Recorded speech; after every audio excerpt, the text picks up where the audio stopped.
Vellapanti, an online house party for people with disabilities, every Saturday, April 2020.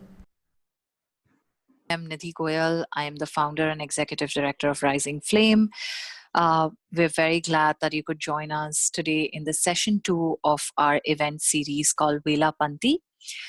Vellapanti is basically born from the need of the hour with the isolation that many of us were facing, with the kind of morals that were going down, with the fear, the anxiety that is surrounding us. We really wanted, and the way we were feeling about not staying connected, we really thought it's time for us to continue some conversations, to have an intentional step to stay connected, to continue to build empathy, because for us, going forward in the new normal, in the world that will change, empathy is something that will have to remain constant or maybe grow even more.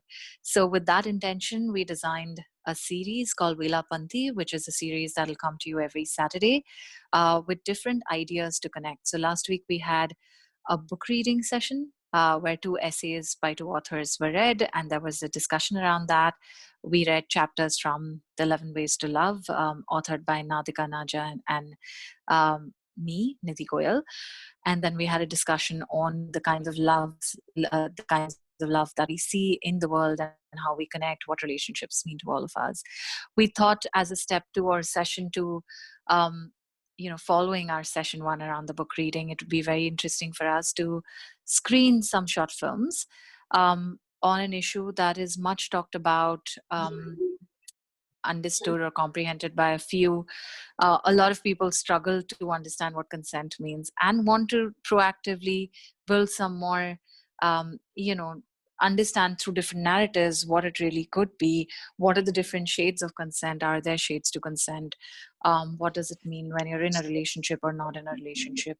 And what does consent mean otherwise? Because in the disability rights movement, consent is really at the heart of a lot of work that we do, but it's never articulated in that way. So it's only if the gender justice and disability rights, when they come together, does the concept of consent become even more deeper for us people with disabilities. So let's watch today. As we are planning, we will be screening a couple of films. The first film on consent is by Weiss, and it'll be followed by a couple of short films made by PLD, Partners for Law and Development, in India. And those films, the four films that'll follow, are in Hindi. They are short films, means they're about 3 minutes long. The first film is by Weiss is about 30 minutes in length. And so after 30 minutes, it'll be followed by four films in 3 minutes each. Those films are in Hindi. The first film is in English, but the Hindi films do have English subtitles. We have a sign language interpreter here to make the call accessible for deaf persons and persons who are hard of hearing. We are happy to walk you through the Zoom platform for those who are particularly screen reader users, blind and low vision individuals. We're trying to make this conversation as inclusive as possible. So our language will be inclusive and we'll try our best. If there is something that feels difficult for you, please feel free to raise it during our discussion. Just to walk folks through the platform, and then we'll also talk about our speakers. So we're basically on the Zoom platform where screen reader users actually either can navigate through their phones or their desktops, and there are clear buttons around which, so if you see there's a participant button, and if you click that, you will see a list of participants. You could privately message them or send a message that will reach all of us. There's also a more button which will enable you raise your hand if you wanted to intervene, etc. Of course, there's a mute and unmute button, and we'd strongly encourage all participants to keep themselves muted. There is an option to start your video or stop your video. Again, when we're watching the films, everyone's strongly encouraged to switch off their videos, including our sign language interpreter, because we do have our films are captioned / subtitled. so this is about accessibility. And as I said, if you have any specific requests, our team members on the call are Srinidhi Raghavan. You can see her in the chat list as Srinidhi, and Arjita Mittal, who can be found in the chat list as Rising Flame. As the host, and of course you could message me. You can find me in the chat list as Nidhi Goyal. Our films will take about 45 minutes, but we also have two fabulous speakers, and I'll introduce them in a bit after the films. But we have some amazing speakers who work on the spectrum of disability or gender, disability, sexuality, technology, consent, and so on. So really looking forward to the discussions, but we will begin with the screenings. I'm just going to pause for a second because we're a lot of us, and if anybody has any questions, yes, one important accessibility feature that I forgot to mention is that Srinidhi Raghavan, again, my colleague from Rising Flame, will be live audio describing the portions, because these films, the filmmakers have not audio described the films, but we did not want to leave the films out just because there wasn't audio description available. Instead, we found a way to make it accessible for blind and low vision persons through live audio description. So I hope that works for everyone as well. If there are any questions, I'll pause for about 10-20 seconds, and then I'll request Arjita to start the first film.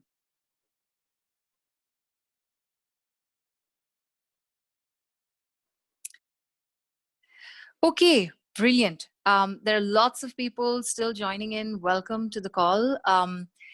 I think at this point, because we're just about to start, I do also want to share that this is a public meeting. So as you see, the link was public, which means we also want to leave the access on for people who could not make it today and would like to watch and listen to some of the discussions later. So what we're going to do is we would be recording the call, but we're not live relaying it anywhere. So in case at any point in the discussion you feel uncomfortable to raise a question or you do not want to be identified, you can just start by saying, I do not want this portion to be in the public domain, and we will edit it out when we're putting out the videos. I hope that's okay. If anybody has any issues, again, feel free to write on the group chat, to unmute yourself now, or to message any of our team members, Arjita, Srinidhi, or Nidhi, that's me, privately.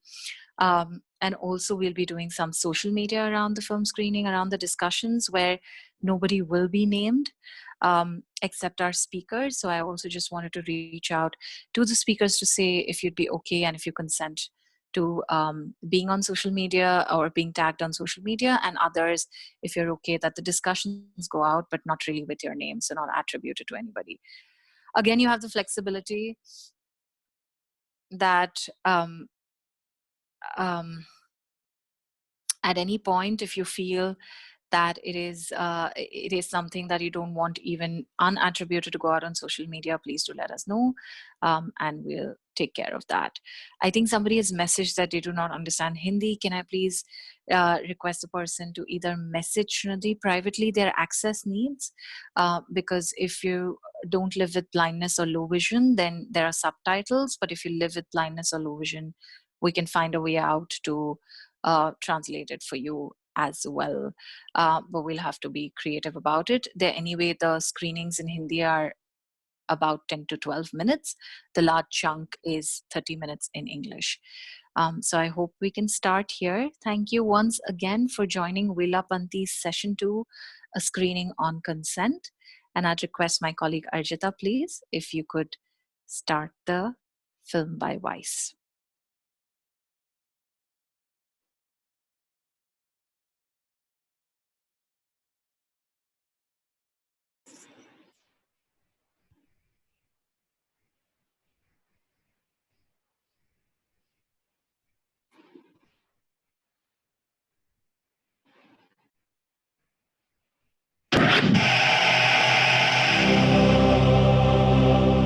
Starting with HBO programming.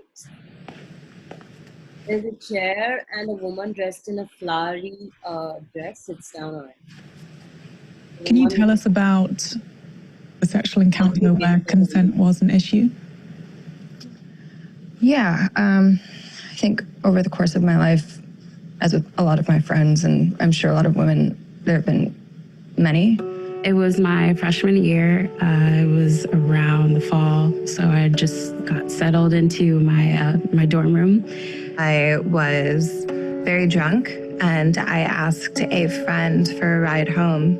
I liked this person liked me, and you begin to make out. He started kissing me, and I was like, okay, that's all right. And then all of a sudden it's an energy shift.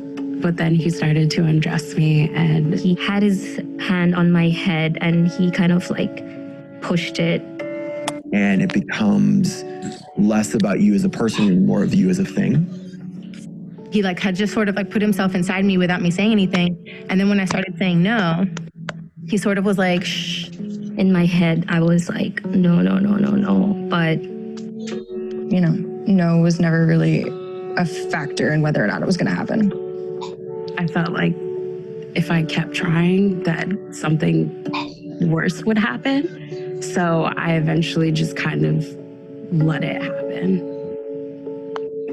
Every single woman I know has stories like that where she just sort of let her body be used because it was just easier or it felt safer.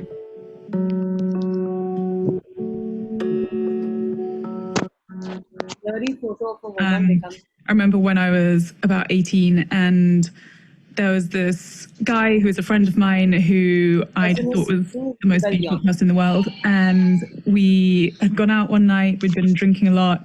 And it wasn't until I kind of turned around and saw him naked and he started taking my clothes off and pushing my head down that I realized that not a tiny part of me wanted to do that. I remember saying to him, I don't really want to have sex. And I also remember him kind of taking that as a cue to convince me. It's only really now that this moment of cultural reckoning has come about that I think so many of us are thinking about our own experiences and our own sexual encounters. And it's those kind of conversations, most of which have been taking place behind closed doors between myself and my friends, that I thought, it's a good time to explore what consent really means, which is the reason I wanted to make this documentary. In white letters on a black screen. No. Aren't you in the wrong room, Mr. Bond? Growing up, I learned about love and romance through movies like James Bond, where the heroes spend their time in the relentless pursuit of women, which is seen as a sexy ideal. But off-screen, Hollywood itself has been changing. Now to the latest on Harvey Weinstein. The New York Times reporting allegations by numerous women who say Nearly a year ago, the Harvey Weinstein scandal unleashed a flood of allegations that became known as the Me Too movement. It began with stories of workplace sexual harassment that implicated scores of powerful men and impacted countless institutions around the world, including Vice. In this moment of extraordinary reckoning, these personal encounters could have enormous political consequences. Major breaking news about Brett Kavanaugh's confirmation. A woman says the president's U.S. Supreme Court nominee assaulted her when she and Kavanaugh were both in high school. But Me Too has also created a more nuanced cultural debate. For me, it was one woman's anonymous account of a confusing sexual encounter with the actor Aziz Ansari that hit a nerve, begging the question, what constitutes sexual consent? Jessica Bennett, gender editor at the New York Times, explained why this story stood out from the rest. What were your thoughts when the Aziz Ansari expose came out? I've been in this situation, and most people I know have too. Journalistically, I thought there were a lot of problems with how the reporting was done, how it was delivered. But that case opened up a really important conversation that needed to happen alongside or within Me Too at large, which is that there are these sort of murkier, gray area situations. To be honest, I think that a lot of us, myself included, hadn't really thought about it until the Aziz Ansari thing came out. And then it was like, oh, was that situation? Yeah. I think a lot of us all genders are looking back on past experiences with a new lens now. And you can't really put this back to the way it was. Like, Harvey Weinstein began this conversation, but it's not a new conversation. The Me Too movement actually began in communities of color, years before Harvey Weinstein's A-list accusers propelled it to international infamy. Hello? Hello? Good evening, ladies and gentlemen! How many of you are ready for a great night? Michelle Hope is a sexologist whose mission is to bring the movement right back to where it started. Some of you might be like, wait a minute, what is a sexologist, and bitch, where did you go to school? Dick sucking university? But in all actuality, I look at how human sexuality plays a part in our daily lives. So now I got the nerdy shit out the way. Let's talk about pussy. We joined her during a live taping of the popular sex podcast, Horrible Decisions, where she was the special guest. So what we're gonna do is, I'm gonna read some scenarios, right? And these people are gonna say, it's a go, I don't know, it's a no. Because oftentimes the gray area is a space we don't talk about. All right, so here we go. Taquanda and Terrence met on a Tinder date. She was pleased with the conversation and decided to have sex with him that night. In the morning, Taquanda woke up before her partner and decided she wanted to give him a blowjob while he was sleeping. Is that consensual or not? Oh. Listen, I'm gonna be honest, I'm not sure, but I'm gonna wake you up anyway. I wanna suck that dick. For sure. It's okay. Y'all can do whatever y'all wanna do to us, really. It's okay. That's the double standard. So I said this to the back. If I already sucked your dick, I'm gonna suck it within 24 hours. Like, bro, let me suck it. Like, look, I see the man in the audience like thumbs down. Okay, how about not consensual? So All right, I don't want the dick in the morning. Tell me what you're feeling. You leave it. Nope. It's not consensual. And that's the double standard when it comes to men and women. Oh, the thing is that when you're a man, it's assumed that you're the aggressor, that you take initiative. Nope. But when you're the woman, you're the submissive. So now what happens is that when women take a dominant position, because they're women and we're men, we're supposed to accept it. But if I don't get a yes, it's a no, right? So if you don't get a yes, it's a no. I like this guy. If you want to wake up and suck my dick and you to get a yes, it's a no. So no. If you doing it in a way that the thing is though, is the discussion has to be had between the two people about what can and can't go down. Thank you. But let me be real. These three plus me, we're nasty. You seem very middle of the road. I'm pretty vanilla. Probably vanilla. Do you have conversations with your partner prior to actual intercourse? No. Very rare. See, she's cool. Very rare. Oh, she's cool. Right. She's just going to let you take advantage of her. So my question to you is, why do you think we don't do that? I'm not saying we shouldn't do it. I guess it's, it's realistic. It's the society that we're in, and it's like what we're used to, and it's kind of normal just to have sex without having a big discussion about it. I'm not saying that's right. No, but I would like to talk to you, Isabel. I would like to talk to you about what I've been thinking about. We're gonna corner you we're gonna find you backstage, girl. You're gonna smash her. She looks so conservative, right? Like she's like, she got straight A's in school, right? Couple things I've learned. Firstly, that I have incredibly boring sex. Secondly, that even with this incredibly progressive audience, that there does seem to be genuine confusion around the topic of consent. And so it's obviously a massive gray area. It's hard for people to accept. It's hard for people to say, oh shit, maybe I did that wrong. And I think what adds to that is that we live in a sensationalized media world that wants to drag people. As soon as they try to apologize or say, oh shit, I realize I did it wrong, I sometimes become frustrated with how the Me Too movement has moved so far away from what it started as. An opportunity for us to call attention to youth of color in disenfranchised communities that experienced physical assault. And now it's like, is Aziza Zarian really guilty? And then I'm reminded, are you compromising that survivor's experience? Because trauma is experienced by every single person differently. Like what you might identify as trauma, I might be like, girl, that's Tuesday. So what do you think is the truth in the Aziz Ansari case? I think there's a lot of truths, but I think the overall truth is that our society has groomed both men and women not to communicate appropriately about sex. In the 1970s and 80s, the campaign Take Back the Night emerged on college campuses, laying out the unambiguous message that no means no when it comes to sexual encounters.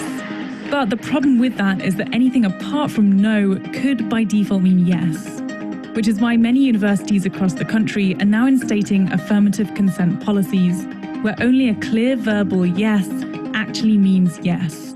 What do you feel about affirmative consent? You know, needing to have a yes, a solid yes, before you move ahead with anything? Make your dick get soft. If your dick can't withstand a simple question, then it should wilt, like the shitty flower that it is. If you're asking at every step during a sexual experience, do I have your permission to kiss you? Do I have your permission to take off your underwear? That's definitely gonna kill the vibe. You gotta flow into the moment, man. You ain't out here just like, oh, can I touch your titty? Can I touch your pussy? Like, ain't nobody got time for that shit. I think it would be better to be awkward than to be in the wrong. You gotta read those signs, I guess. And that's what's hard for me is reading those signs. We're at Northeastern University in Boston, about to go and meet Dr. Lisa Barrett, who is a neuroscientist who can help us understand how the way that our brains work actually create confusion around consent. This study was designed to figure out when we influence your physical state in a particular way, how does that change the way that you see other people? Okay. All right. Anything feel like it's tugging or pulling? No, it feels completely normal. All right, great. This test attempts to measure the theory that our mood influences what we see. If we feel good, then we tend to judge others more positively. I was asked to rate neutral faces on likability, reliability, and trustworthiness. But unknown to my conscious mind, flashing images of scowling or smiling faces were shown split seconds before to influence my answers, which were then recorded along with my heart rate and perspiration. Looking at your skin conductance, there are specific peaks a couple of seconds after you were faced with probably a scowling face would be my guess. Really? Yeah. It was a change in your gut feelings. Basically, when you're in a pleasant state, you think someone with a neutral face is more trustworthy, and when you're in an unpleasant state, you think the person is less trustworthy. These are beautiful results. From a scientific standpoint. From my standpoint, not so great. Well, what I always tell people is, as a scientist, I love results like this. As a human person, I find them horrifying, actually. Yeah, that's terrifying. How does us guessing or misreading people, how does that play out in a sexual encounter? If your desire is to have sex with someone, you are more likely to interpret, to perceive actions as signaling intent. Isn't it dangerous to excuse bad behavior because we're saying that this is just the way that our brains work? I want to be really clear. I'm not talking about sexual harassment or rape. We're talking about misunderstandings that happen between two adults who are capable of giving their consent. To say that one person could believe that they had been given consent and another person believes that they really never gave it. And it really is possible for both of those things to be true, even when everybody has the best intentions. So is the solution to have constant verbal consent? It could be the difference between a really great experience and a really horrible experience. Communication is key. But how do we handle the countless situations where miscommunication has caused harm? I am living with my traumas every single day and every single moment. I cannot imagine for a second that any of the people that have hurt me struggle with that or deal with that or move through the world any differently because of that. If there was a way for them to apologize to the people, directly to the people that they hurt, would I feel more calm about it? Would I feel healed by having that done? I don't know. But I think for some people, absolutely. I would like to sit down with the person who hurt me and have that conversation. If I had the opportunity to do so, I would take it. If I think about reaching out to the people that I've personally been in these situations with, it's just incredibly awkward and uncomfortable conversations to have. So I'm really curious to know how people are actually able to instigate these conversations and what they look like in reality. We met a woman named Alexis and a man we've agreed to call James. They're embracing a simple yet radical idea, talking out their sexual encounter face to face. So about 10 years ago, James and Alexis were at college together and they wound up having sex. That is an event that James put down to being a drunken encounter that both of them were responsible for. And that is what he's believed for the last 9.5 years or so, and which Alexis puts down to being rape. As we get into this, I'd like to remind you about what restorative justice is. Leading that conversation, Professor Alyssa Ackerman, an advocate for a method called restorative justice. Alexis reached out to me about 9 months ago, asking for somebody to facilitate a restorative justice process for her.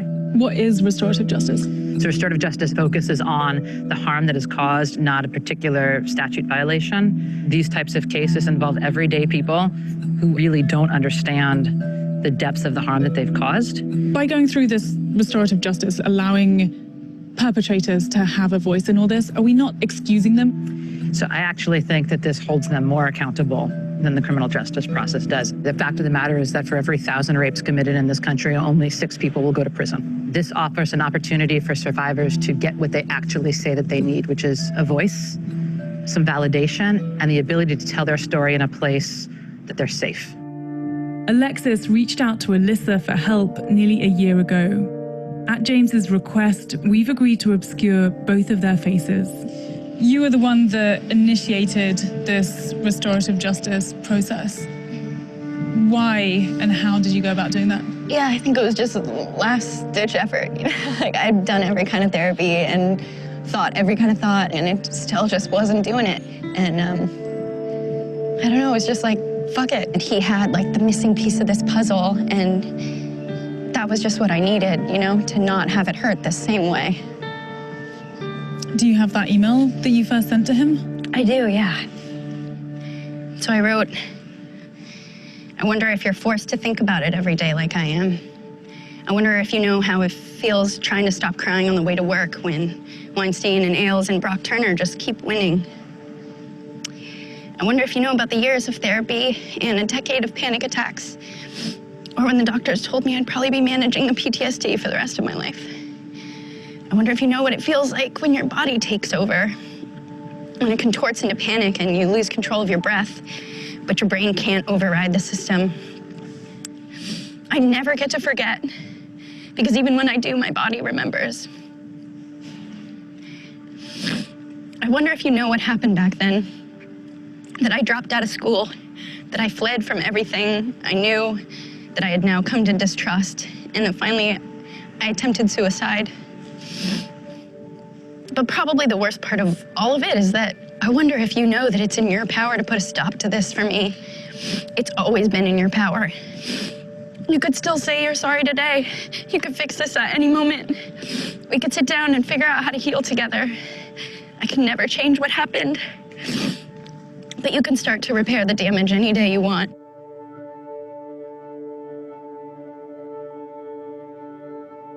On the receiving side of that email, James, who at one time considered Alexis one of his best friends, he asked us to alter his real voice. Alexis reached out to you a few months ago. How did you feel when you received that email? It completely stopped me in my tracks. I was walking down the street and I stood there and read it over and over again. Her being so honest really brought me to the table and made me realize that I need to deal with this. This is, I owe it to this person. My friends and family cautioned me against speaking with Alexis or being honest with her or even communicating with her. But I care a lot about this process and I care a lot about Alexis, so ultimately, that's why I'm here.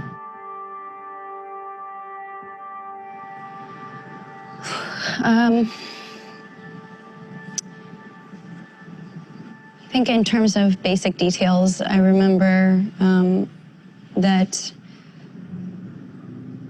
we'd been drinking a lot, and someone, I can't remember exactly who or how they were brought there, but we had pot brownies. I remember, you went to your room, I went to my room, but I was so passed out at this point. And I just remember these flashes of a face above me, but it didn't make sense. And then there was like little things like, I remember finding underwear in my room, and I told myself it was a dream and that the things I thought I had seen and imagined just couldn't be real. Like really not wanting to face the next level of this line of questioning. There's a lot that I don't remember: how I got into your room, why I came into your room, when it happened, any of those details. The first memories I have are of me being on top of you in your bed. And that experience, I was able to normalize it because I just want to be careful with the words I use, but you were active in the process in the sense that you weren't unconscious. And so for that image and that memory of that portion of it was what allowed me to call it sex for 9 years. When it had been established kind of through our friends that you felt this was rape and that I had felt this was a drunken sexual experience. And I wasn't ready to have that conversation with myself. I was a good person. How could I possibly do that to you, to one of my best friends? And that opinion was validated by, friends of mine. It became the default was to believe you. And I became this source of problem in our community, this source of like a incongruity. No one could imagine you. I didn't want to see you like this. No one could imagine you like this. And it was easier to dismiss it. And so by default, everyone believed you and you didn't have to do anything or change anything, and you got to keep everything the way it was. And I had to leave everything and leave everybody. One of my biggest regrets throughout all of this is, in addition to, hurting you that night and causing that trauma, I had 10 years of opportunities to right that. And I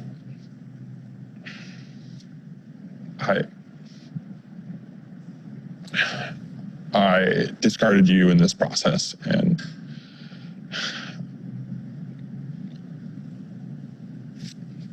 Close-up shot of 3 people sitting in a room. Thank you for saying that. This whole interaction is pretty incredible to watch. I mean, it's so raw and emotional and brutally honest and human. I mean, these guys are just sitting, having a very simple conversation, and it's an incredibly difficult conversation to have. And yet there's so much humanity and somehow understanding and forgiveness here. I realized that we haven't called it what it is. Maybe we should be calling it what it is. I wonder if you can do that. For the longest time, I didn't see it as how I see it now. And, I mean, to answer your question, yeah, it was rape. That's not easy to say, both because I know what it's done to you, and I know there's a flash of fear every time I associate with it.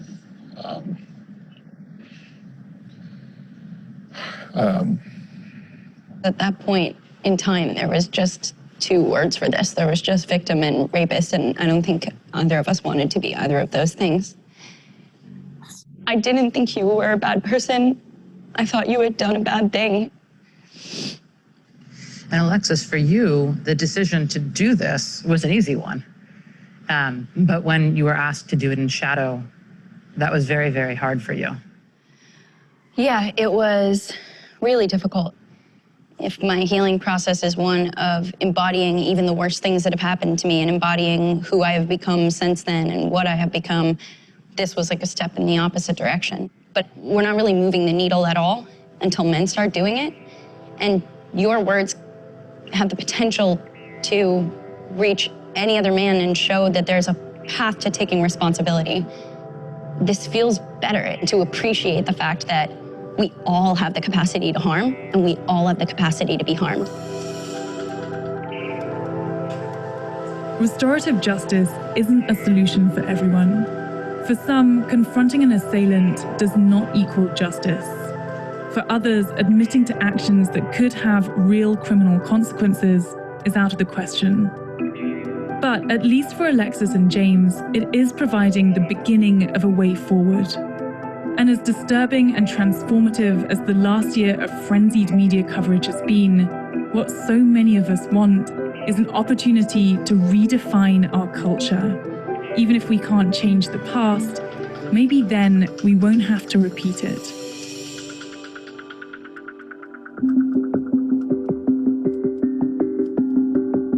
Credits roll on the screen. Executive producer Bill Maher, consent producer Jackie, editor Andrew Patterson, additional producer. Credits continue. Sorry, they're moving too fast for me to describe each one.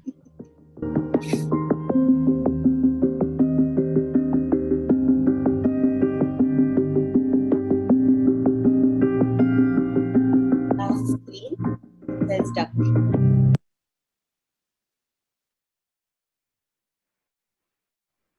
Thank you so much.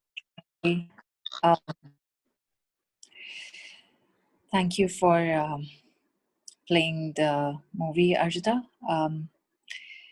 I probably, and I want to take full responsibility. I'm really sorry. We should have given a trigger warning around experiences of abuse and assault. And I've seen some people have left the call also in case others find at any point things are disturbing. You can decide to leave the call and come back in about 15 minutes for the discussion even now. So just wanted to share that. In case this has triggered something and you'd like some help, we can connect you to counselors. So just wanted to share that and take responsibility for not having shared that before. And apologies for it. Can I please request Arjita to continue the screening with the 4 short films out of the 11 short film series by PLD, an Indian organization. Like I mentioned before, the screenings are in Hindi, the subtitles are in English. And so we've tried to sort of balance that language and visual barrier that way. If anybody needs extra support, I can just pause for 10 seconds. Please let us know right now. Or we could just start the screenings when Arjita's ready. I'm just starting. Sure. Okay. Another 4 short films by PLD on consent and touching on different areas of consent.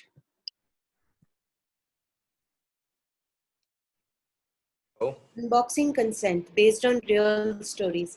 as documented by Partners for Law in Development.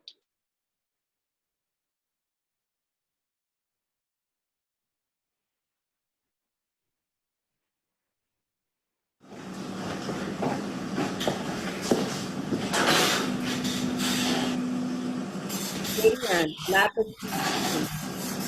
in front of a camera lab and काफ़ी busy रहता है, तो काफ़ी patients आते जाते रहते हैं। हम लोगों को इतना टाइम ही नहीं मिलता कि बात कर सके या थोड़ा रिलैक्स कर लें। अलाउ भी नहीं करते हैं, तो हम लोग छत पे चले जाते हैं थोड़ा फ्रेश एयर के लिए। वहीं पे हम लोगों की बातें शुरू हो गई। वो मुझे काफ़ी फ़नी लगा। हर टाइम जोक्स मारता रहता था, सबका मजाक उड़ाता रहता था। अब हमारा काम थोड़ा सा बोरिंग हो जाता है, तो हंसी मजाक अच्छा लगा थोड़ा सा। मतलब मैं लैब में कहीं पे भी होती थी तो वही आके मुझे ढूंढ लेता था। काम के बाद भी हमारी मैसेजेस पे बातें होनी शुरू हो गई, फिर आदत सी पड़ गई। वो मुझे 11 बजे के टाइम पे मैसेज करता था और फिर हम 1-2 बजे तक चैट करते रहते थे। कई बार ऐसा होता था कि हम पूरी रात बात करते रहे और 1-2 बारी तो मैं फ़ोन पे ही सो गई बात करते हुए। क्या आपको लगने लगा दैट ही लाइक्स यू? शायद मतलब फेसबुक पे जब भी मैं कुछ पोस्ट करती थी तो सबके सामने सबसे पहले वही कमेंट करता था, लाइक करता था, तो थोड़ा सा ऑब्वियस हो गया था। और फिर बाद में मैं जब छूटते ही उसके मैसेजेस का जवाब नहीं देती थी तो फिर वो इरिटेट हो जाता था। पिछले महीने मेरे कुछ कॉलीग्स ने पूछा कि तूने हमें अपने बॉयफ्रेंड के बारे में नहीं बताया। तो मैंने कहा भाई मुझे ही नहीं पता कि मेरा बॉयफ्रेंड कौन है, तो मैं कैसे बताऊं। तब मुझे पता चला कि इसने कुछ लोगों को बोल दिया है कि हम दोनों साथ में हैं और अपना फेसबुक स्टेटस भी चेंज कर दिया है इन अ रिलेशनशिप। फिर क्या किया आपने? मैं सीधा उसके पास चली गई। मेरा दिमाग इतना घूम गया था कि मुझसे वेट ही नहीं हुआ और उसको ये समझ ही नहीं आ रहा था कि मुझे इतना गुस्सा क्यों आ रहा है। मुझसे कहता कि तू मुझे इतना मैसेजेस करती है, मेरे साथ इतना टाइम स्पेंड करती है, सारा टाइम बातें करने में, मेरे जोक्स पे हंसती है। भाई वो सब तो व्हाट्सएप था ना। तूने ऐसे कैसे सोच लिया कि मैं तेरी गर्लफ्रेंड हूँ? मैंने अपने दिमाग से कैसे सोच लिया? मैंने कभी तुझे बोला कि I love you, I want to be with you? क्या आपको लगता है क्योंकि आप उनसे रात को देर बात करते थे और पर्सनल बातें शेयर करते थे, उनको लगने लगा कि आप दोनों के बीच में कुछ है? हाँ शायद। मतलब कुछ बातें कही थी मैंने उससे चैट पे रात को, हो जाता है। लेकिन सब कुछ अपने दिमाग में पका के बैठने से पहले और पब्लिकली सबको बताने से पहले एक बार उसको मुझसे पूछ लेना चाहिए था ना कि मैं क्या सोचती हूँ। और वैसे भी मैंने उससे ऐसे कोई पर्सनल इतनी भी ज़्यादा बातें नहीं शेयर करी थी। Screen closes and with hashtag did you ask and hashtag okay. In a working environment, friendship is welcome, but intimacy demands consent. Not respecting consent is workplace misconduct, amounts to sexual harassment, and is punishable by law. VLD, Advancing Social Justice and Women's Rights in Women. VLD series in association with ProMotion.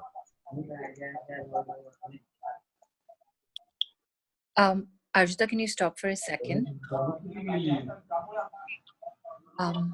Somebody is...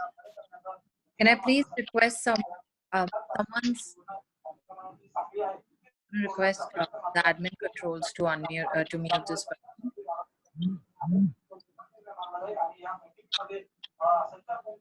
Can I please request? Excuse me. Hello.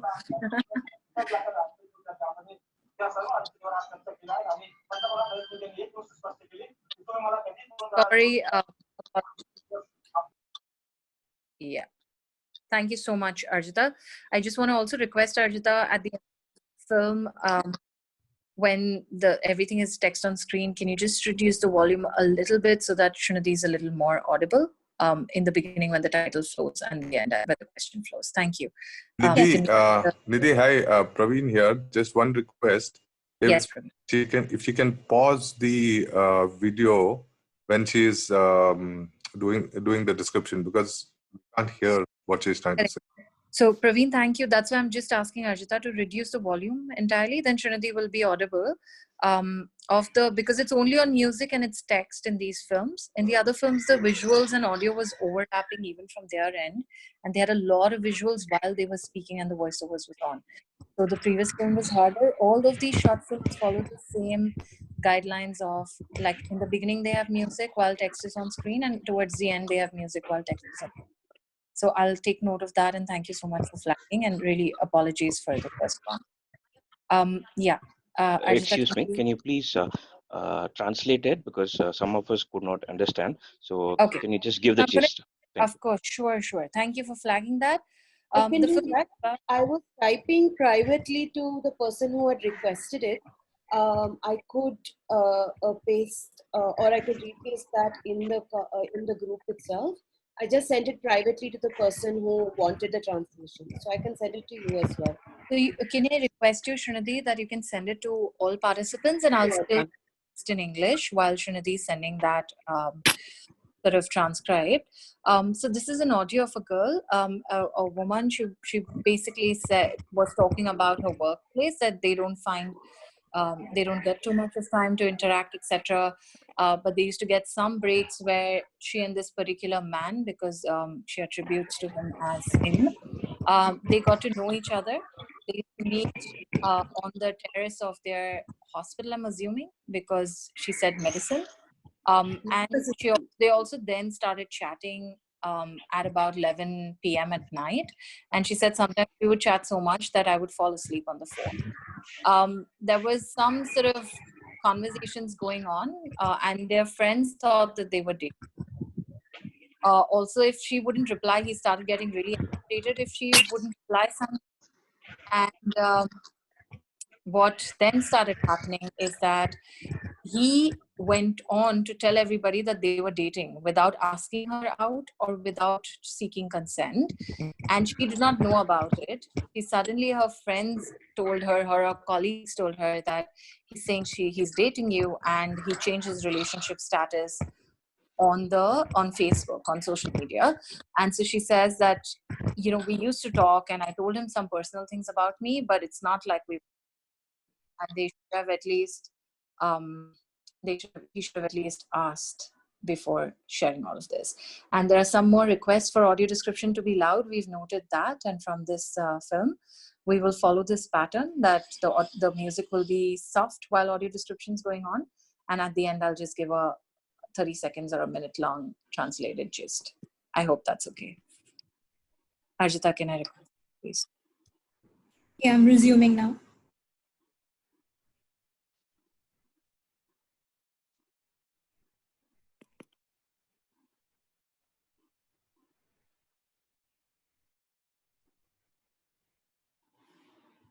This is a YouTube screen. She's just putting it on full screen. The title of the video is Handling Rejection by Pooja. Handling rejection based on real stories, as documented by Partners for Law in Development. Pooja is a student.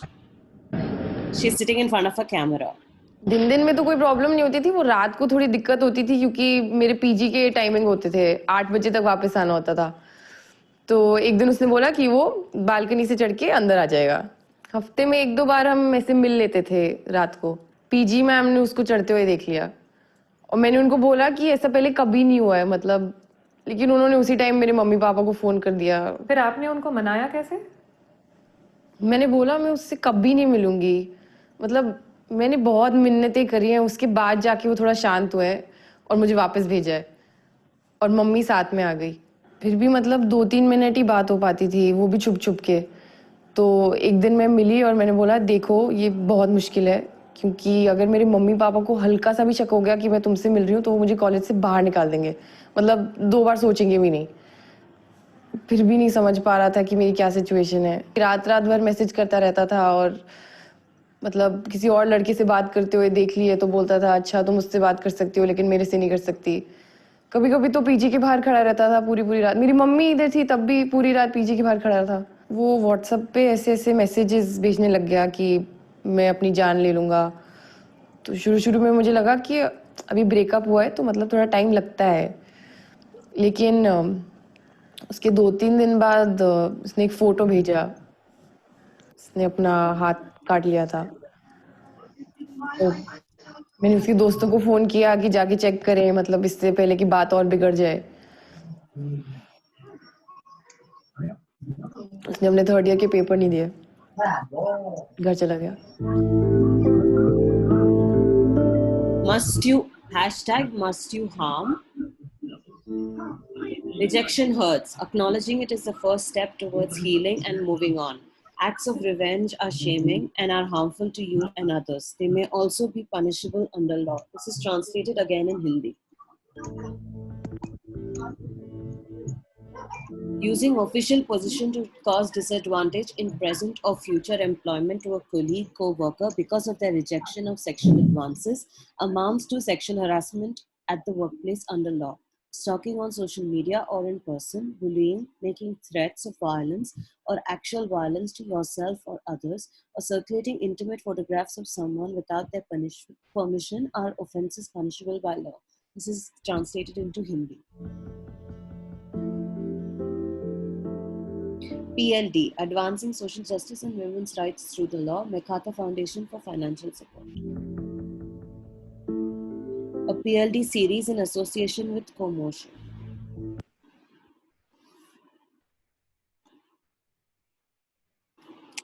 Okay. This is so Shri is sending the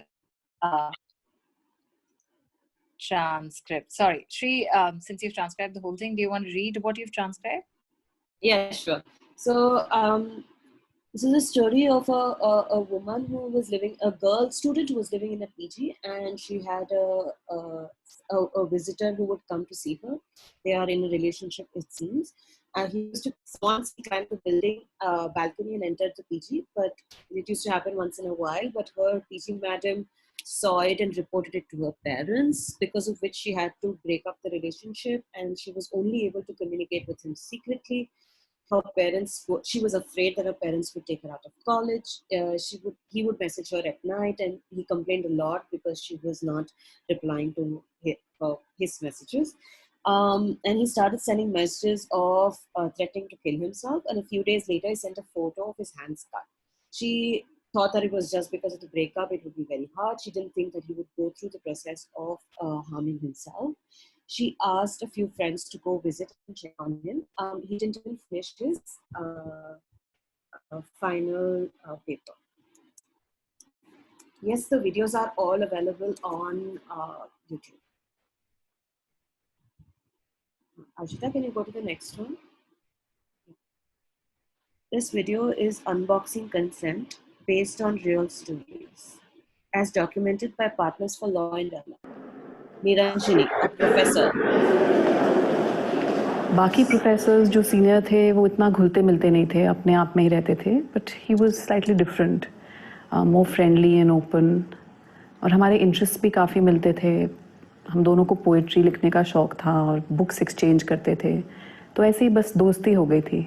मुझे campus residence में shift करना पड़ा क्योंकि मेरे husband चले गए थे US अपनी पीएचडी कंप्लीट करने, और उससे हमारे प्रॉब्लम्स और बढ़ गए.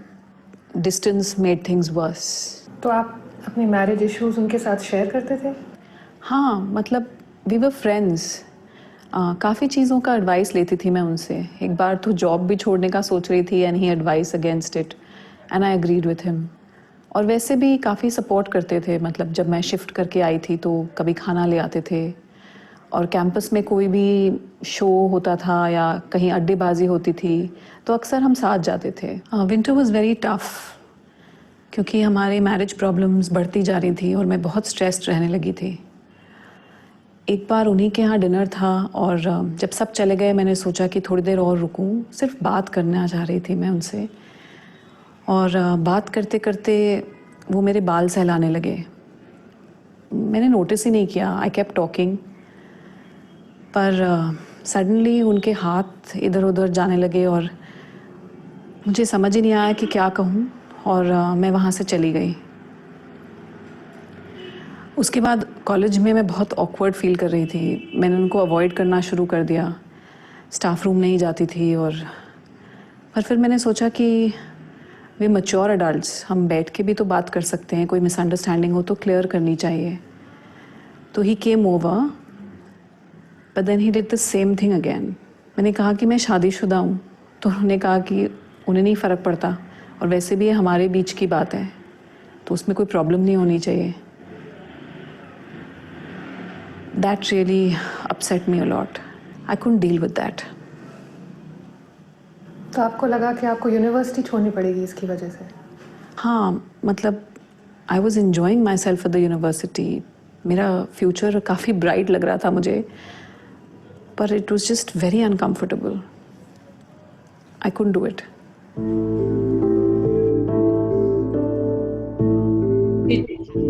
Hashtag did you ask? In a working environment, friendship is welcome, but intimacy demands consent. The same lines are translated. Not respecting consent is workplace misconduct, amounts to sexual harassment, and is punishable by law.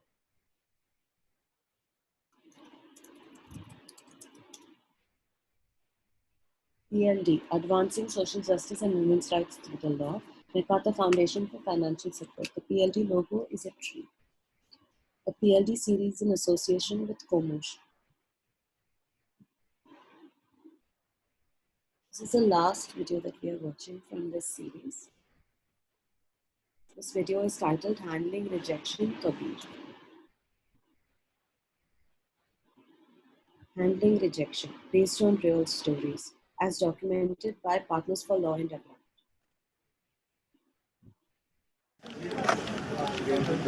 Kabir is a project manager and sits in a chair in front of a camera. Photos ले रहे हैं? हाँ मैं छुप के खिलूंगा. She was there, she saw. Actually उस रात हम दोनों ने ही ज़्यादा पी ली थी. कंपनी ऑफ साइड था, हाई इंटेंसिटी, पर ऐसा बिल्कुल भी नहीं है कि मुझे पता नहीं चला कि मैं क्या कर रहा हूँ. And what about her? She was fine. हाँ मैंने उसको पहले किस किया, बट उसने मुझे मना नहीं किया, रोका नहीं. She was kissing back. फिर अगले दिन क्या हुआ?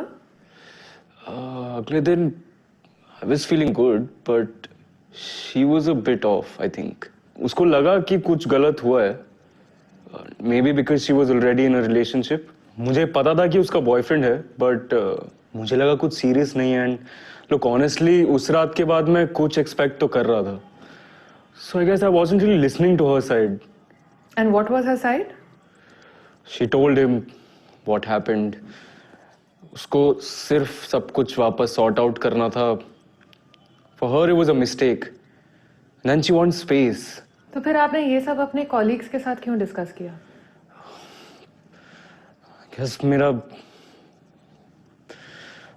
मेरा दिमाग खराब हो गया था यार. मतलब और उस टाइम पे एकदम दिमाग में नहीं आया that like I'm going the wrong way, I'm breaking her trust like that.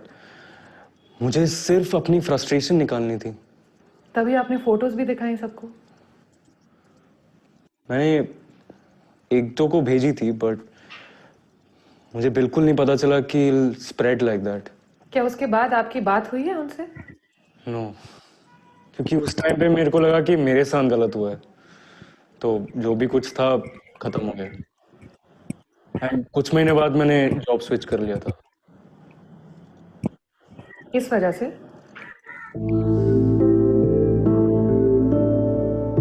Hashtag must you harm. बदला क्यों?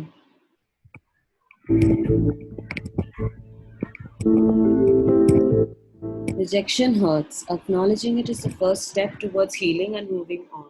Acts of revenge and shaming are harmful to you and others. They may also be punishable under law. The same text is translated into Hindi.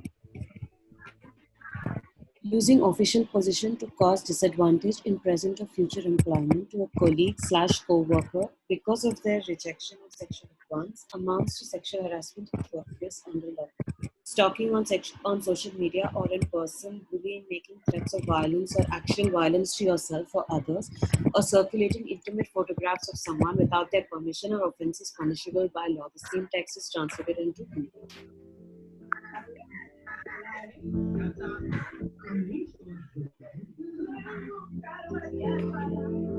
There's a PLD logo, which is a tree. Below it says Advancing Social Justice and Women's Rights Through the Law, MacArthur Foundation for Financial Support. A PLD series in association with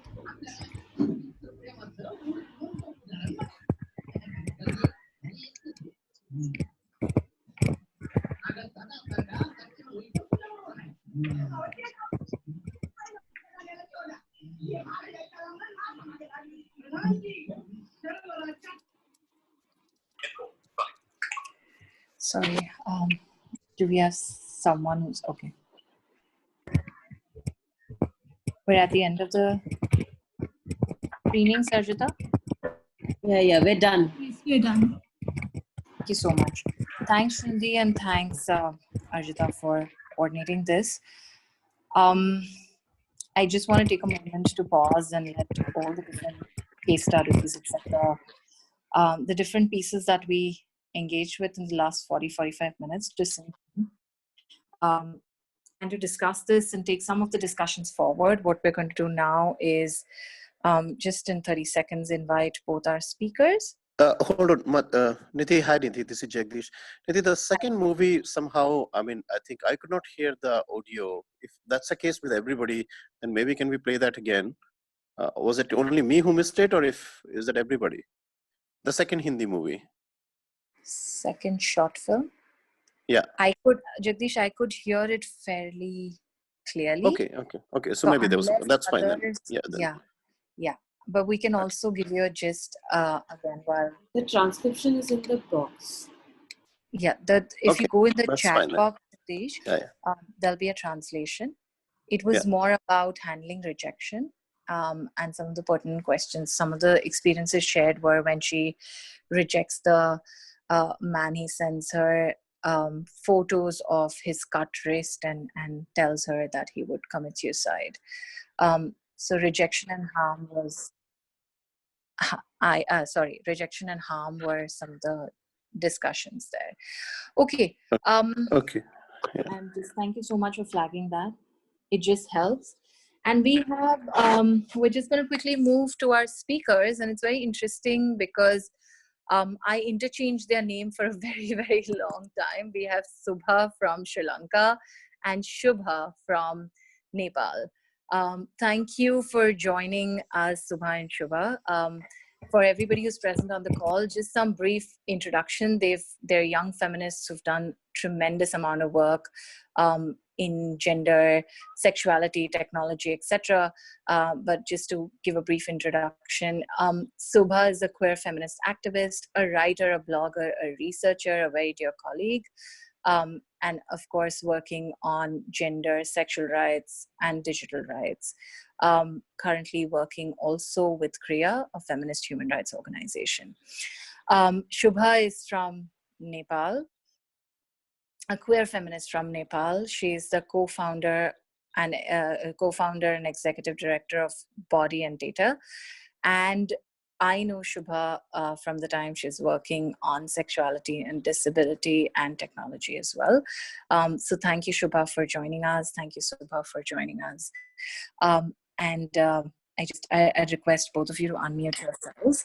I'd like to request you to give some opening thoughts from your experience, work, and the films that we saw. So if I can, a couple of minutes, so let's say about the next 4 or 5 minutes, if each of you could take to just unpack some of the bits, and then I can point, I have specific questions to ask you, and we'll start inviting questions from the people on the call as well. Subha, could we please start with you? Yeah, sure. Thanks so much. I just want to start by saying thank you so much for having me, and hello everyone. It's really great to be here. I mean, I'll try and keep it brief, and I'm very much looking forward to hearing what Shubha has to say as well. We love being in the same space, by the way, so we can confuse everyone. I mean, I really enjoyed the short films and the sort of little documentary that we watched at the beginning.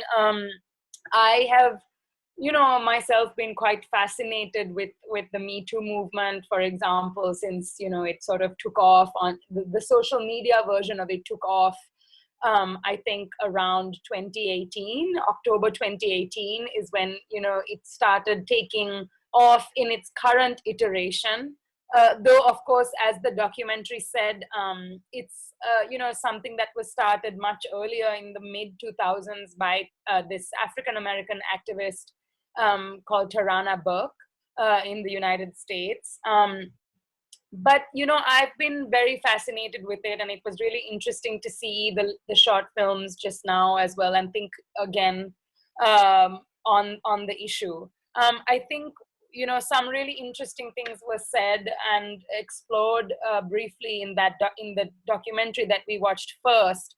And I think, when we talk about consent, I think what has happened as a kind of result of, the intensity of the Me Too moment and the Me Too conversation is that, it's become a very polarizing and polarized conversation. And I don't think that that has left us with a lot of room to have really empathetic conversations about, from a place of humanity, about the fact that actually, just like she said in that documentary, neither men nor women in this world are really socialized to communicate about sex.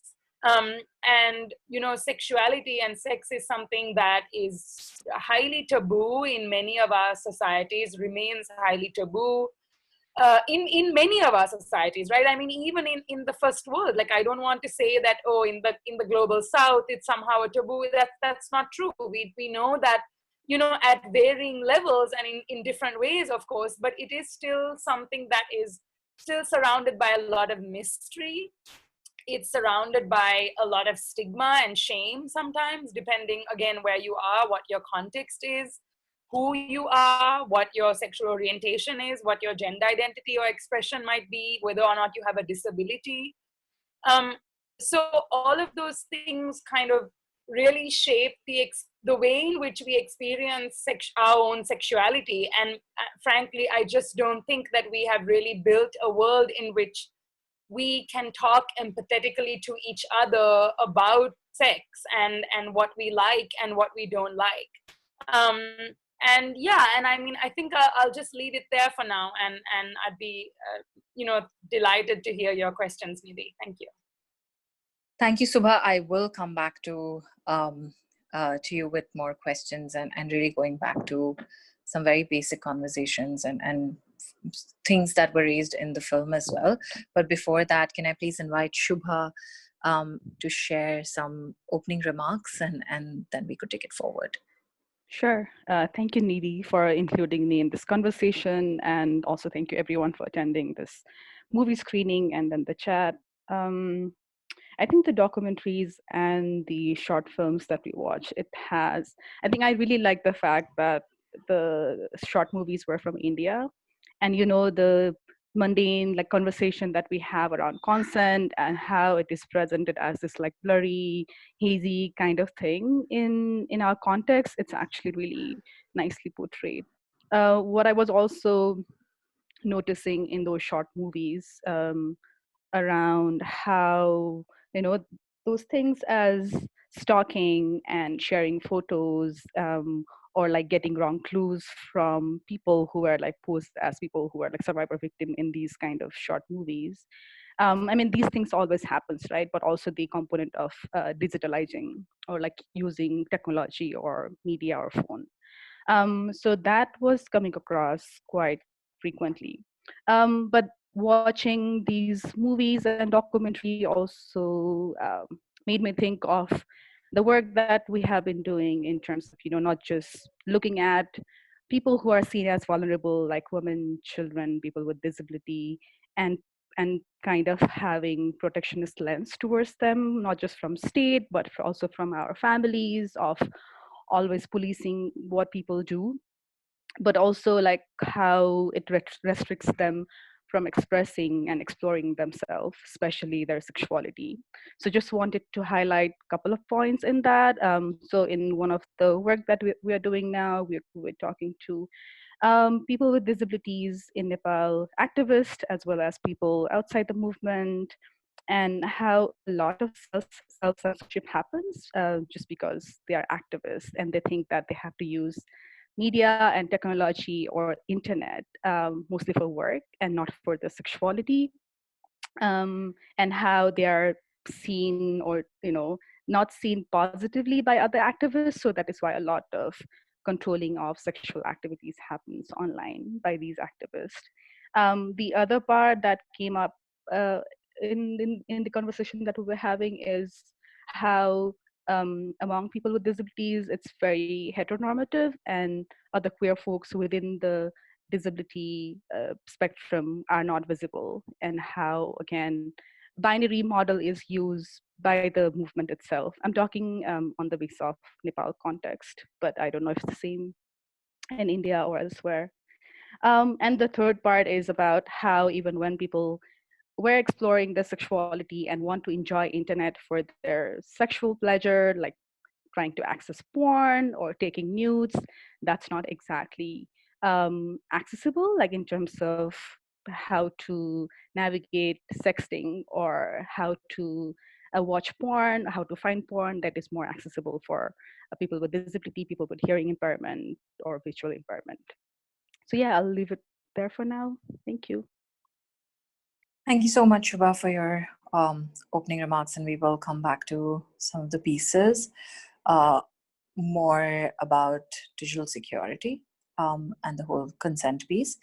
Shubha, just I also want to share with everyone that we're going to start taking questions now. So you could please type your questions in the chat box.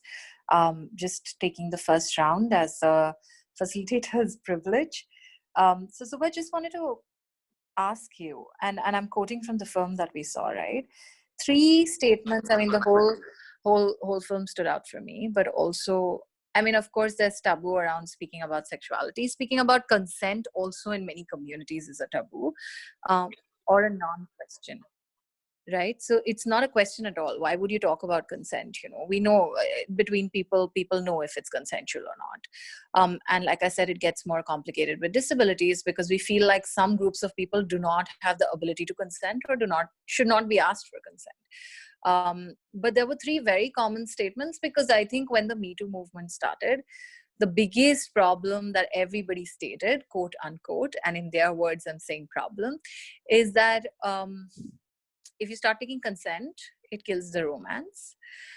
I think that's really, I mean, it seems very basic, but I think that's an argument that many people are using till now. And based on that, then the argument continues to saying, oh, is the perpetrator really at fault? And I think just to unpack some of that for just again, conversations that repeat around these 2 ideas of, that it kills the romance, and is the perpetrator really at fault? And why should we believe this woman? So just some thoughts on that, if you could share. Yeah, absolutely. I mean, I really heard that echoed a lot in that documentary as well, that, you know, somehow that, you know, we've gotten stuck with this idea that consent is boring, it kills the vibe, so on and so forth. But I think that's exactly the kind of paradigm shift that we are talking about, that we are demanding or that we want to see happen and that we want to make happen, right? Is that obviously within the conversation, within the world in which we're living now, sure, like consent seems like an added chore. It seems like an added kind of, you know, thing that you have to do, and it kills the vibe and kills the romance and whatever. But I mean, I think we're talking about a paradigm shift to a world that, you know, we're talking about maybe making a world in which we are encouraged to talk about sex and sexuality in an affirmative way from the time we're young, right? In which we're encouraged to think about the things that give us pleasure, not just the things that frighten us or the things that we would say no to, right? A world in which we are encouraged, even as children, to kind of start thinking about what do I like, right?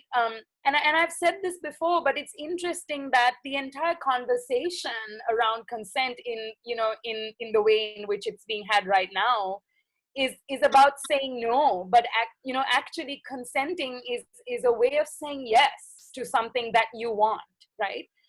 So I think certainly you can't have a meaningful sexy conversation about consent in a world in which we are constantly taught to be frightened of sex. We're constantly taught to be frightened of sexuality. We are told that it's dangerous, that it is risky, that it is a pathway to some kind of danger and harm, ultimately, right? And that is particularly a burden that that some of us carry over others, right? Certain parts of our community, of carry that burden of fear more than others. And just like Shubha was saying, this protectionist lens, it's not just about state policy, it's how we are taught to think about ourselves. It's how we are taught to relate to our own sexuality is through the lens of protection, right? I mean, if you think about the concept of virginity, you think about the concept of honor, all of these things. I mean, what is embedded in those ideas is this fact that it is something that we have to protect ourselves from. Sex is something we have to protect ourselves from, right? So I think certainly within that world, we are not going to be able to really have ways of asking and receiving consent that is sexy. But the point is, it can be, right? A process of asking and receiving consent can be incredibly exciting. It can be thrilling. It can be incredibly pleasurable. It can be incredibly sexy, because it means that the encounter that you're having is one in which both people are being seen for their humanity, right? For their whole humanity, as messy as it may be. So I think, I mean, that would be my thought about this whole idea that consent kills romance and whatever. I mean, I think what I'm saying is, I think we need to radically shift the conversation about sex itself, and only then can we have a conversation about consent that is really meaningful. Right. I think we just need to shift the conversations about relationships. And so, referring to something that we spoke about last week, it was really that how many kinds of relationships that you can have, how many zones. It's not always just black and white, or it's not always socially sanctioned love or sexual encounter, as you call it. It's just, I really think one of the other quotes from the film was, one of the women there says, it's better to be, if you think conversation makes you uncomfortable, it's better to be uncomfortable than to be in the wrong. And I think that's another way of looking at it. If one, that consent is important. So there's no, just, it can be super exciting if we think, I think the norm has been for so long that you don't talk about it, that norm has become sexy. I think the idea is that the norm is exciting rather than, or the norm is the romance. I think this debunking the ideas of just what romance means and how there are how many ways to come together. And I'll come back to you with a couple of more questions, but I will go to Shubha to just unpack. Sorry. There's someone who's typing, so I just paused because my voiceover starts speaking. Shubha, but I want to come to you because you mentioned the short films were exciting. I just feel like we live in this digital age. We are connected online, so there's no question of starting with, like, we live in the digital age. We all do. A lot of our romance, a lot of our encounters, a lot of friendships, a lot of intimacies, let me put it that way, within friendships, within romance, within collegial relationships, within whatever, happens online, right? It happens through social media, it happens through WhatsApp, through all these chat engines. I just, if you watch more of the PLD videos, this issue is raised even more through more and more case studies about sort of circulating just messages without consent, circulating images without consent. What is your take on that? Because there's a lot of, and I'm trying to really come down to the public opinion and trying to sort of unpack some of the popular beliefs that, okay, but we are dating, we shared photos, and I wanted to share, or they said they love me, and I wanted to share that with like X people, so I just did. So this fluid, like I'm not sure if it is fluidity. How do you want to term it? How does that move into the zone of violence? Does it move into the zone of violence and abuse? What does that look like? What does consent look like in this digital space? Thank you for the question. I think one is definitely taking things around us for granted, right? Just to add on to what Shubha was saying earlier, either it be digital or, in physical space in real life, of how we see, let's say, for example, in a heteronormative marital relationship, how a man would expect his wife to do certain things for him, and how that is passed on to other people, even in relationship like partnership or living together, and how that expectation is built on even without actually being discussed openly.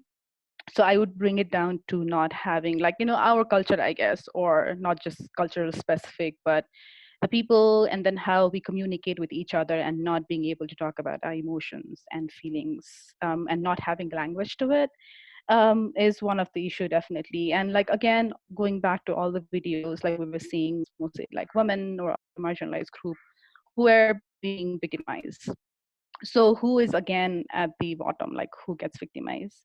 The other thing is also, this whole framing of asking for consent is like, it's portraying it as if it's additional work to do, instead of making it part of the whole exercise. So when we frame it as something extra work to do, people are like, okay, then it becomes unsexy, or it's not cool or fun. So how do we also change the whole framing of language around like, hey, first ask, but instead saying like, okay, this is the basic thing that you should be doing. And I think it's not just for sex, right? It's also not within sexual partner, or not just among only sex, but also among friends. So other people, like, let's say if I am not feeling well, if I'm to message Nidhi saying like, hey, I'm not feeling well, can I speak to you? Do you have mental space? Do you have energy to listen to me? Because it's going to be quite heavy. So also those kind of conversation, asking people if they can hold space for us. I think that would be something really, I started practicing that because I also was not really cautious of how to reach out and who to reach out and in what way.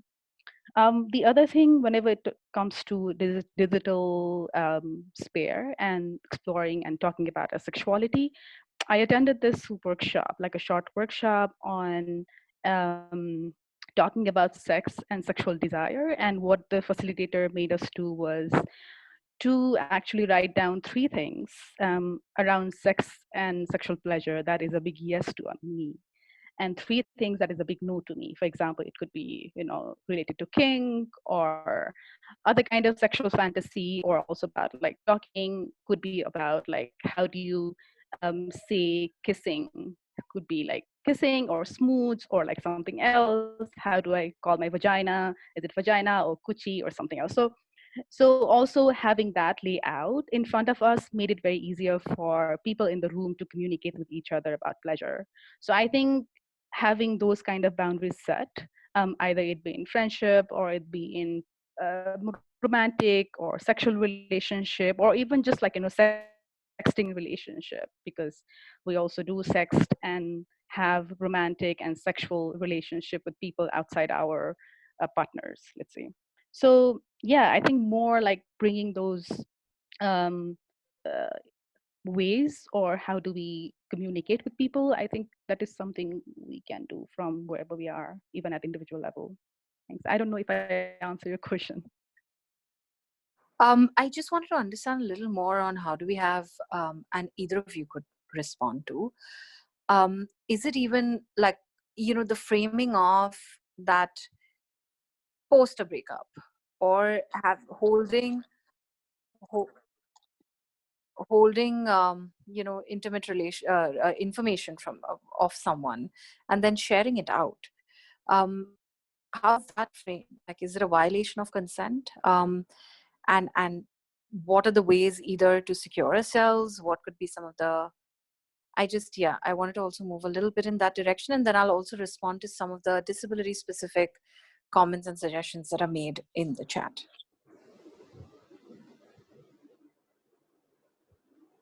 Yeah, I mean, can I also just add something to what? Hello? Yes, Subha, please go ahead. Yeah, I mean, it kind of it sort of takes us into the point that you just raised, Nidhi. I just wanted to add something to what Shubha was saying just before as well. I mean, I think again, the point is that I think it would be sort of less complicated to understand a violation of consent if we were to really reframe what we think sex is, right? And I think that's a big part of the problem here, is that we are still really stuck in many ways in a really old-fashioned heteronormative way of understanding what sex is. Like what is a sexual act, right? How do we define and understand what a sexual act is? And I really think that, you know, advocacy that has been done even by feminist movements for a very long time is also really partly responsible for this, because we have also engaged in advocacy that forces us again and again to look at a sexual act being, you know, a literal penile vaginal contact or penetration or things like this, right? And I think, again, it really does not allow for us to capture the huge range of processes that could be sexual, right? Which don't even have to have physical contact. So if we really reframe what we think a sexual act is and what we think sex is, and we kind of try to transcend this really old-fashioned hetero idea about what constitutes sex, I think we would have a much easier time understanding why the sharing of intimate photos without someone's consent is a violation of consent. Because we would understand that exchange of photos as part of the sexual act. We would understand it as part of that process in which two people were engaging in sex, right? We would understand any kind of non-physical online exchange to be sex. So then again, there wouldn't be like such a lot of confusion around, oh, was this a violation of someone's consent or not? The problem is, it's not just to do, again, it's not just to do with the fact that we don't understand consent. The problem is we don't really understand sex either, or we don't want to. So that kind of keeps us stuck in this place as well.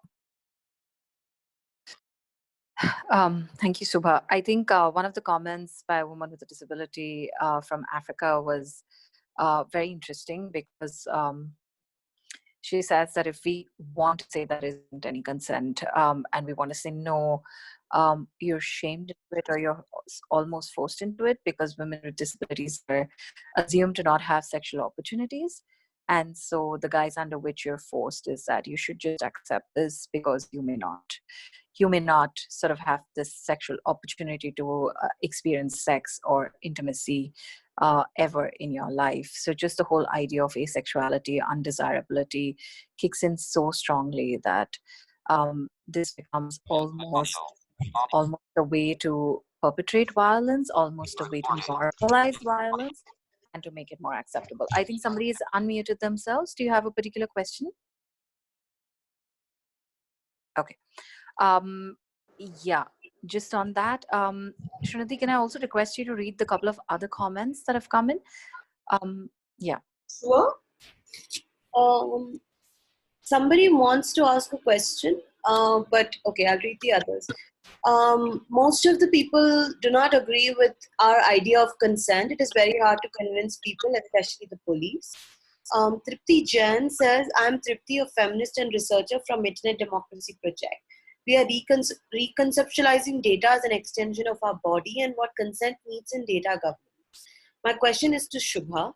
Do you think that certain people with disabilities or from other marginalized communities cannot even give or deny consent because they come from that sphere in light of lack of access?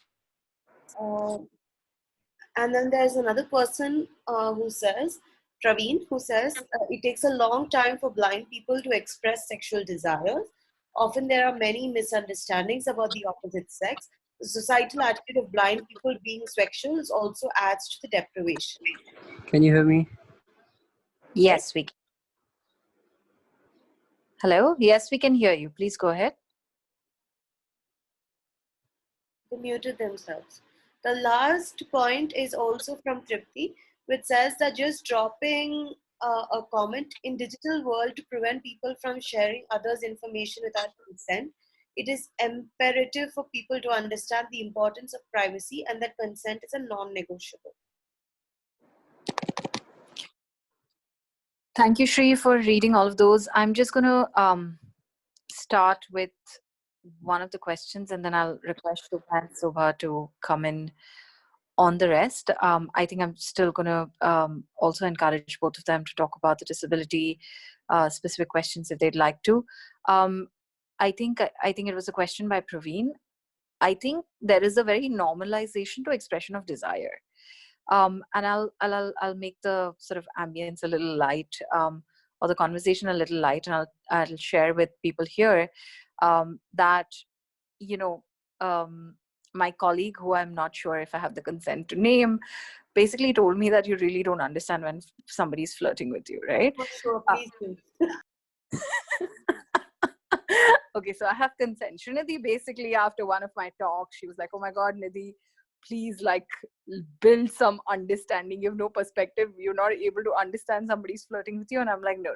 They were just networking with me. And I can really tell you, my confusion with flirtation and networking goes way back, way back. So,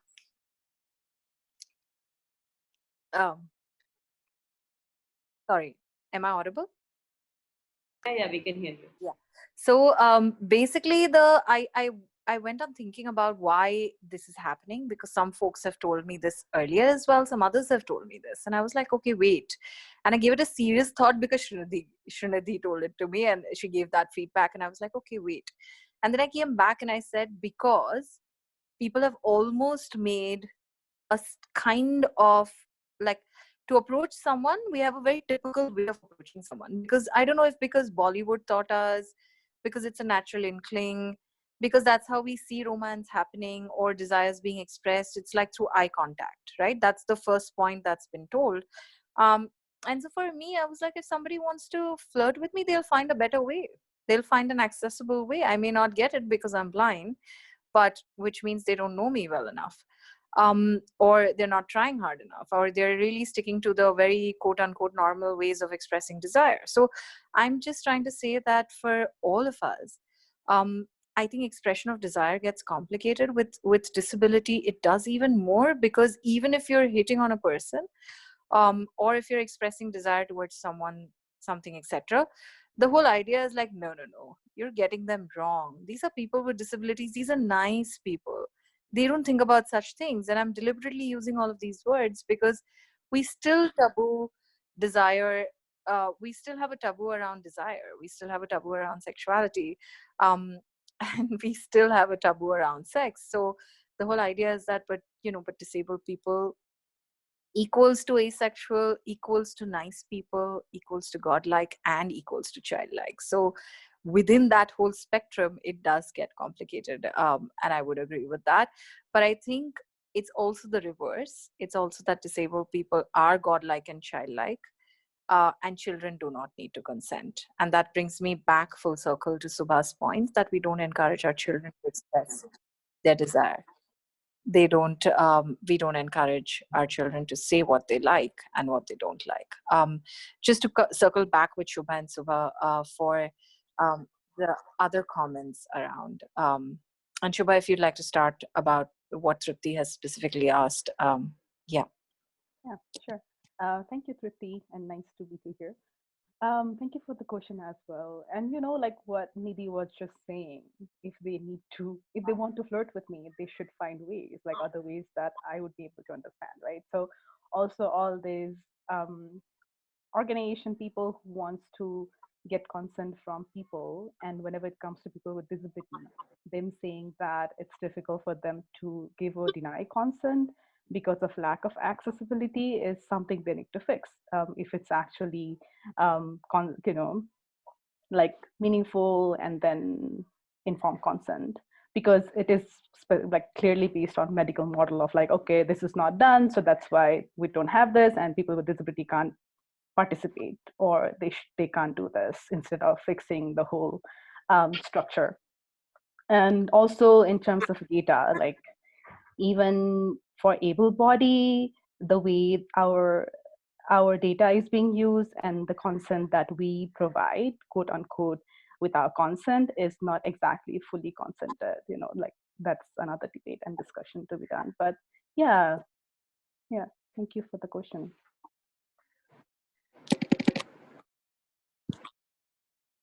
Subha? Yeah, I mean, thanks so much for raising all those super interesting points. And I mean, I'll just kind of, I just jotted down a few things. So one is that, I think in one of the questions that or comments that were being read out before, and, we have this recurring question around what about people who can't consent or, aren't able to give consent and so on. And, I think we have to be very clear that everyone can give consent. Whether or not we are able to design and implement systems and processes from the legal to the social and to the personal, etc., that can recognize different kinds of consent from diverse bodies, that is on us, right? Everybody can consent or not. I mean, that is something that is inherent to each of us. It is tied up with the fact that we all have agency. We all have the ability to make choices, right? So whether you're someone with a disability or it could be, an intellectual disability, and that's, a group of people that many of us think that, should not be able to give consent, right? Or whether you're a young person under the age of 16 or whatever the age of consent is, depending on your country. Whether you're, in many countries, if you're a prisoner, if you're imprisoned, you legally don't have the ability to give consent. I mean, these are all systemic and structural problems. It is not the fact that some people cannot give consent. No, everybody can give consent, right? Are we listening and are we able to recognize that as consent is the question. So really the question is I mean, it's about turning that lens back on the systems of power, right? And saying, we do not accept that there are certain groups of people that do not have the legal right to consent, right? The second thing, Nidhi, is what you were saying about desire, and the whole confusion: is someone flirting? Are they not? The point is, desire is messy and it's confusing, and that's okay, right? And I think that's exactly the kind of messiness that we really don't give much space for, unfortunately. We try to make things into neat categories. We try to put things in neat boxes. And I think, again, I'm going to sort of flag our obsession with a very law and order kind of approach in a lot of activism and advocacy that we do. And I think this is one of the limitations that the law and order approach presents us with, that we don't leave room for messiness. And fundamentally, I think we are all very messy beings. And I don't think that any kind of system that can't recognize or make space for that messiness is adequate. Like, it's just not good enough. And finally, I just want to address the issue about data, right? And the protection of our data and so on. And I think, I mean, that is absolutely the point, right? Is to say, of course our data is not safe in the hands of many corporations or in the hands of many governments. Why would it be? Because our physical bodies are not either, right? So, I mean, again, I think we really have to ask, when we talk about data and consent, I think we really have to ask, what is the paradigm within which we're asking this question about data? Like, are bodies safe, right? Are certain kinds of bodies valued? Are certain kinds of lives valued? Do we really live in a country or in a state or in a world that really, or, do we deal with corporations that genuinely value our physical bodies? Do we deal with corporations that believe that we are autonomous and that we have the right to our bodies? I mean, I think in most contexts, the answer is no. So I think in the way that data is an extension of our physical bodies, I think the way in which corporations or governments will deal with data is also an extension of the paradigm within which we're living. Thank you so much, both of you, for raising such relevant and really, really interlinked points. And I do want to circle back with the points that both of you made around access and participation and consent, and that everybody has a right to consent. And I think it's very common that we, and I'm saying we, but the larger society, whenever it comes to people with disabilities, accessibility and consent are something that go hand in hand. So lack of accessibility, lack of consent, right? Lack of inclusion, lack of consent. And I'll share a couple of examples here. Lack of empathy, lack of consent. Just lack of accessibility, right? We don't have public spaces accessibility. So we just feel like we could hold somebody and directly help them. Or we feel like it's okay to just lift the wheelchair and put it up if there are 4 steps. It's not a big deal. And so how that's interchanged, because we're like, oh, we're facilitating access. So you know, shove the consent up your wherever. And I'm using such sort of problematic language deliberately because that's the attitude that's exhibited towards people with disabilities. And so it's really, even in the online space, it's basically, oh, we couldn't make our forms accessible. We couldn't make these pieces accessible. Okay, you want access to information around sexual and reproductive health or around abortion. Great, but our website isn't accessible. So why don't you call a friend and ask them to read, because they're sighted and you're a screen reader user. And so what we do around lack of access and consent is so interesting. Because we just feel like it's okay to compromise because they have a disability. So of course they need support. But the onus is constantly saying, yeah, but you need the access. So you don't now throw tantrums around consent, right? It's really, it reminds me, it may not be the best sort of way to equate things, but it's about, oh, women, we're letting you go out and work. So now you ensure that you do double the work because you should take care of your office since you're committed. And of course, your housework continues. But we are allowing you to go out. So this is all, the burden of all of this falls on you. I think it's really this whole shifting of burden and whose onus is very important. Lack of inclusion leads to lack of consent. Because again, when you don't include people, you don't think their consent matters. It's really serious, because when we think about lack of consent, we're not talking about relationships. We're not talking about sex. We're talking about forcefully terminating a pregnancy of a woman with a disability.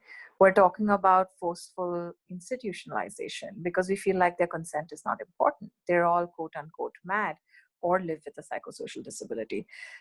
So I think consent is a very important piece and language in the disability rights. And to come down to a very basic thing, saying, oh, but do you want to have food? And I'm like, yes, I want to have 2 things out of the 15 laid out in the buffet.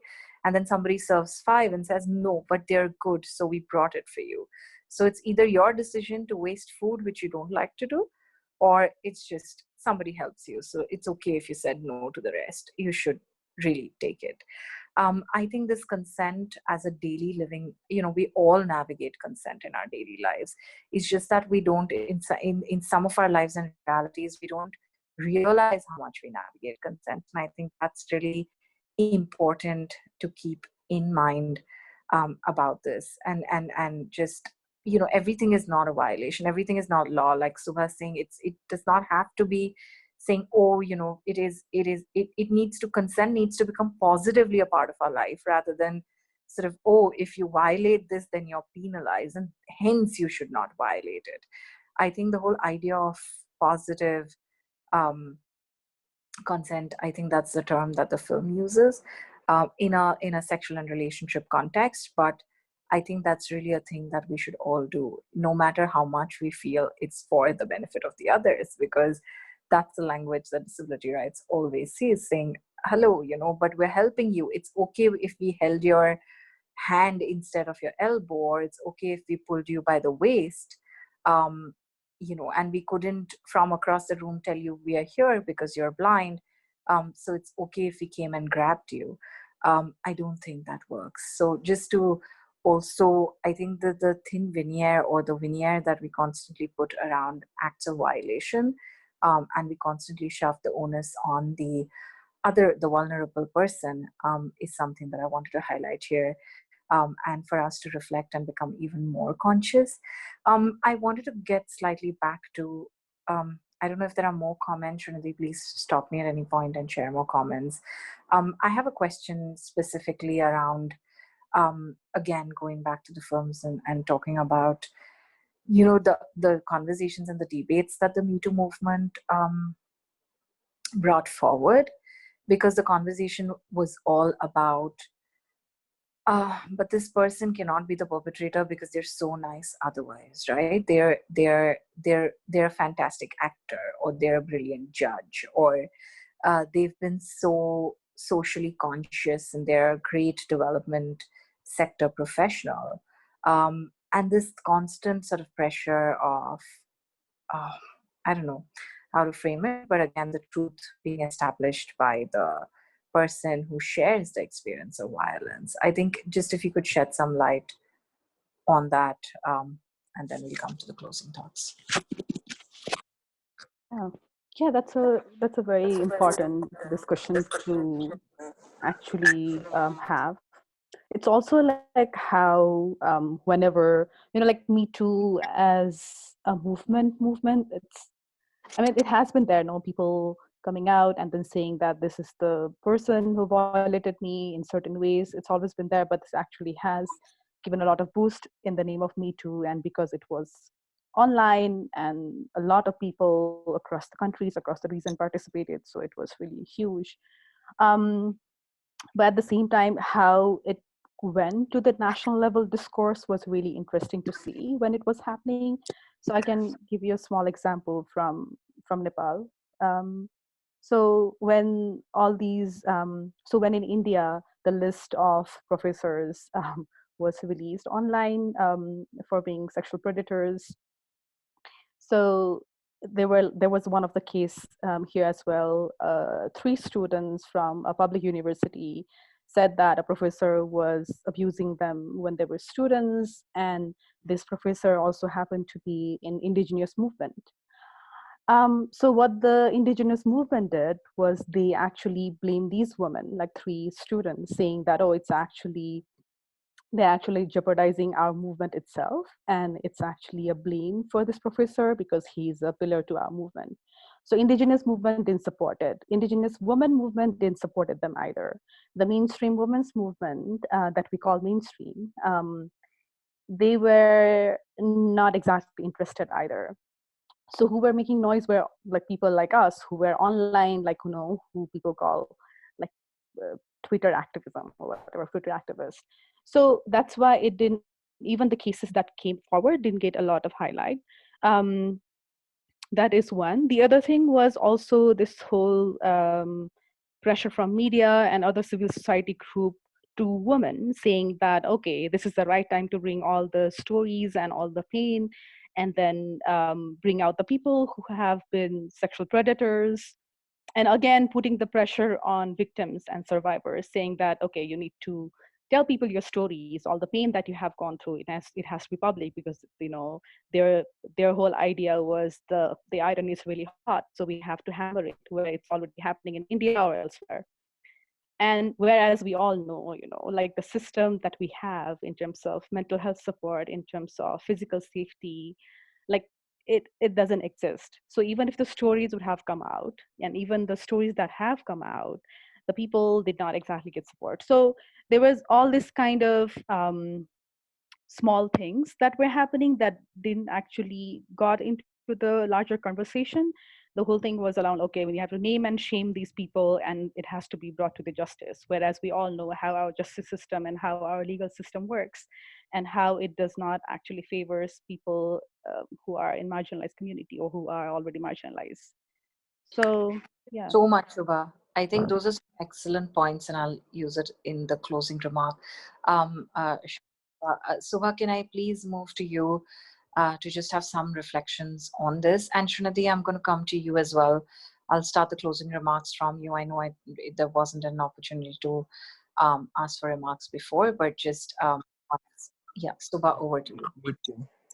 Yeah, absolutely. I mean, I think the question of the perpetrator is very interesting, and I do think that that's one of the really remarkable things that the global Me Too movement did, was that I do think that it significantly shifted the conversation about who the perpetrator is, right? Because I think really, if you think about it, we lived in a world, before Me Too, we lived in a world where we also really, many of us ourselves were guilty of kind of having this very normative idea about who the perpetrator is. These kinds of, this kind of, the picture of the perpetrator in our head was really shaped by very normative, class-based kinds of stereotypes, or class or caste-based stereotypes, for example, right? We always thought of the perpetrator as being somehow outside our community, outside our home, outside not of us. And I think that that is really one of the remarkable things that it did. For all its limitations, I do really kind of find myself quite floored by the shift in the conversation, in terms of the fact that we now really understand, at least at some level, that quote unquote perpetrators are not these strangers, they're not these monsters, they're not these people that are outside of us, but they are actually very much inside, right? They are inside our homes, they're inside our workplaces, they're inside our communities. And I think that helps to again, I think it helps to disrupt this kind of dichotomy between victim, perpetrator. I mean, like Shubha was saying right at the start, like this language around victim, perpetrator, like we need to kind of get past that. We need to find a different language of addressing why sexual assault happens, why violations of consent happen.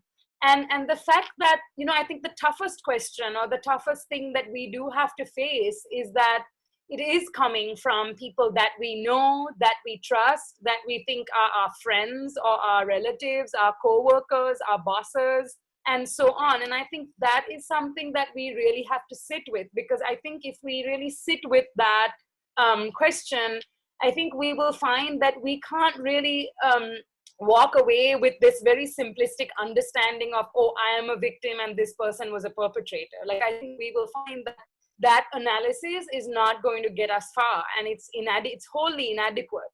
And I think, again, it sort of forces us to reflect on what we are as a society, and the fact that we produce this violence, right? We produce the violence, we produce the victim, and we produce the perpetrator, all of it. So, and I think, if we really sit with that discomfort of who is the perpetrator, I think that's when we can really start to have a constructive approach to taking collective action, collective responsibility, as well as collective action in terms of restoring and healing from the harm that's been done. Great. Thank you so much, both. Shri, if there were any points that we've missed, if you'd like to share any thoughts, we have about 8 minutes left. So after you, I'll just come to the two speakers if they have any closing remarks, and I'll leave with a closing remark of my own. Shri? No, Yeah. I just had somebody has raised their hand in case they want to speak. Sayed? Yes. Yeah, can I? Yeah, of course. Yeah, this is Syed. On the outset, I want to appreciate the effort, and I'm actually a visually challenged person, and I really felt happy to listen to it. And mine was not a question. I just want to give a comment. There is a case called Anna Stubblefield. It would be an interesting thing because it subverts the consent non-consent dichotomy. It's like she. Can you hear me? Yes. Yeah. Actually, she is a professor, philosophy professor, and she's normal. She had a severely disabled student, and they had a sexual relationship, it seems. And she says he actually gave his consent by some means, like through keyboard or something. It's not like verbal or non-verbal. So there, the dichotomy actually shifts when it comes to consent and non-consent. So I think if you're really interested, you can go ahead and see. Some people in Facebook called her hero. Anna is my hero because she subverted, but I don't feel it's consent. So maybe that would be for a good discussion if you take it up. Anna Stubblefield. Thank you. Thank you so much for sharing, Sir. I mean, I think I just wanted to say something that somebody has said on the Sarita has mentioned on the chat box, which is about consent becoming more complicated, because of technology, etc. But I think that the interesting one of the things that I do think that we are in danger of not paying attention to is how intimacy could be established only through technology and no physical contact. So the idea then of consent changes entirely because of all the other complications that arise, especially I mean in times like now when people are social. Hi, one second. Hi, can I please request you to mute yourself? Yeah, I think the idea of how do we talk about consent when it is not only in a quote unquote physical domain, and what that means to us is something I feel we are not talking about enough, especially with regards to people with disabilities. Right. Thank you so much, Nadi. I think that's a very important thing about people with disabilities not just having digital consent is equal. Like sometimes we just forget we're like everything's inaccessible, let them be online. All their relationships happen online, they rarely get to meet. So there's a lot of difficulty around that, right? Can I please request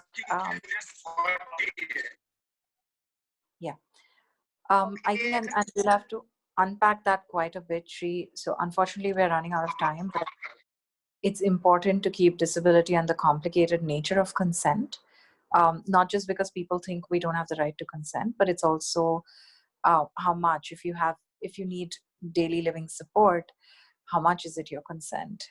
The carer has a particular time and they just want to do things for you the way and when they want to do. Very seldom consent is taken into consideration. Just last, a minute each, Subha and Shubha, if I can come back to you for any closing thoughts. Just wanted to add on what Srinidhi was saying, of having consent in both digital and like in real life situation, but also talking about consent not just in sexual consent kind of setting, but in other kind of settings as well. So it doesn't become only sexual conversation, need of sexual conversation. And that is why people are so reluctant now, because it's linked to only sex. Yeah, thank you. Thank you so much, Shubha. I think it's so important because this is what everyday living for people with disabilities, as we've been saying, it's just so important to have consent in those spaces. I think for all of us, I think we just don't realize that our daily lives is negotiating, lives are about negotiating consent. Subha, can I come to you for some last thoughts? Yeah, absolutely. I mean, I just will kind of add to that very sort of important point that Shubha just raised as well, that, of course, consent is not just about sex. And as you just said, maybe we consent to things or not all day long, right? Every day. And I just want to remind us that it's really, at the end of the day, I think that it's really about power, right? And it's about how we locate consent within a larger conversation about power and who has power and who doesn't. And again, I think we have to keep, saying, we have to keep demanding that systems of power and people who have power hear us on the fact that the nature of consent is that we are, that the ability to consent is inherent to all of us, just like the nature of agency, right? It is not something that can be given to me. It is not something that needs to be given to me. I don't need to be given anyone's permission to consent or not. I don't need for the government of the state to tell me that I can legally consent or I cannot legally consent. So I think, we have to keep bringing it, back to the question of power. And I think we have to understand consent within that larger framework. That's brilliant. I'll just link my closing remark to something that you just said and what Shubha said earlier. The question of power. And the idea of that good people, and I think Shubha gave the example of the indigenous community, the person from the indigenous community, circling back to disability rights group. And when the whole Me Too movement was happening within India, there was only one woman. So for a very long time, women with disabilities did not speak up. And there wasn't a lot of discomfort amongst anybody. Nobody said, but why are women with disabilities? Like, are there no cases? Is there no space for them to speak up? Are they not occupying these spaces? Once those conversations started, I remember the first or the only person from India from the disability rights space, a woman with a disability who's outed her sort of, or who joined the Me Too movement and shared one of her experience around abuse and violence, or harassment and abuse. And it was a man with a disability.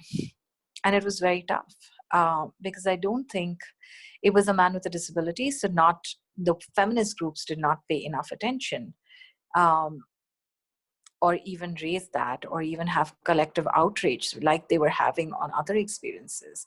There was not a lot of show of solidarity from the feminist movement.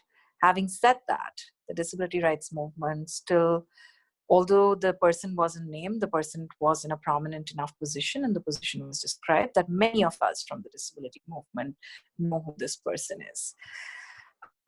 It was also very not such a happy space for me to see that the disability movement did not continue to respect, continued to work, and continues to respect and work with this person. It's not to say that one person's experience needs to shape all your choices. It's up to you. But I think there was solidarity is not just by private messaging. I think all of us acknowledging together that whoever the person may be, a violation of consent is a problem. When somebody says that this was harassment, the onus of proving it should not be on that person, particularly with all the vulnerabilities that, the groups that come with vulnerabilities and marginalized positions in society.